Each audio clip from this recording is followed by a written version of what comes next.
Hi solar users, if your solar was dust and bad smells, it's coming, please call me, we are ready to service your doorstep. Call our number is 7,899,994,567 Gopi. ನೀವು ಸೋಲಾರ್ನ regular ಆಗಿ ನೀರು ಚೆನ್ನಾಗಿದೆ ಅಂತೇಳಿ ಯಾವಾಗಲೂ ಕಾಮಾಗಿ ಇರ್ತೀರ, ಅಂದರೆ ಸುಮ್ಮನೆ ಇರ್ತೀರ ಬಿಸಿನೀರು ಬರ್ತಾ ಇದೆ ಅಂತ. ಬಟ್ ಸೋಲಾರ್ ಟ್ಯಾಂಕ್ ಒಳಗಡೆನೂ ಕೂಡ ಈ ಥರ ಡಸ್ಟ್ ಆಗಿರ್ಬೋದು, ಬೋರ್ವೆಲ್ ನೀರಲ್ಲಿ, ಕಾವೇರಿ ನೀರಲ್ಲಿ ಬಂದಿರೋ ಸಣ್ಣ ಸಣ್ಣ ಪಾರ್ಟಿಕಲ್ಸ್ ಎಲ್ಲ ಬಂದು ಸೇರ್ಕೊಂಡಿರುತ್ತೆ. ಅದರಿಂದ ನೀವು ಸರ್ವಿಸ್ ಮಾಡಿ ಅಂತ ಹೇಳ್ಬೋದು ಅಷ್ಟೇ. ಅದು ಬಿಟ್ಟು ನೀವೇನು ರೆಗ್ಯುಲರಾಗಿ ಸರ್ವಿಸ್ ಮಾಡಿಸ್ತಾನೆ ಇರಿ, ಏನೋ ಪ್ರಾಬ್ಲಮ್ ಬಂದ್ಬಿಡುತ್ತೆ ಅಂತ ಹೆದರ್ಸೋದೇನಿಲ್ಲ. ಇದು ನಿಮ್ಗೆ ಅವಶ್ಯಕತೆ ಇದೆ ಅನಿಸಿದ್ರೆ ಸರ್ವಿಸ್ ಮಾಡಿಸಿ. ಬಟ್ ರೆಗ್ಯುಲರ್ ಮಾಡಿಸೋದ್ರಿಂದ ನೀರು ಚೆನ್ನಾಗಿರುತ್ತೆ, ಏರ್ ಫಾಲ್ಸ್ ಕಂಟ್ರೋಲ್ ಆಗುತ್ತೆ, ಸ್ಕಿನ್ ಇನ್ಫೆಕ್ಷನ್ಸ್ ಎಲ್ಲ ಕಂಟ್ರೋಲ್ ಆಗುತ್ತೆ. ಅದರಿಂದ ಸರ್ವಿಸ್ ಮಾಡಿ ಅಂತ ಹೇಳ್ತೀವಿ.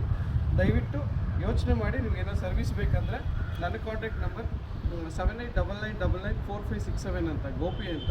ನೀವು ಥ್ರೂಔಟ್ ಕರ್ನಾಟಕ ಎಲ್ಲಾದರೂ ಇದ್ರೂ ನಾವು ಸರ್ವಿಸ್ ಕೊಡಬೇಕಂತ ಪ್ಲ್ಯಾನ್ ಮಾಡ್ತಾಯಿದ್ದೀವಿ. ನಿಮಗೇನೋ ಬೇಕಂದರೆ ಕಾಲ್ ಮಾಡಿ. Thank you so much.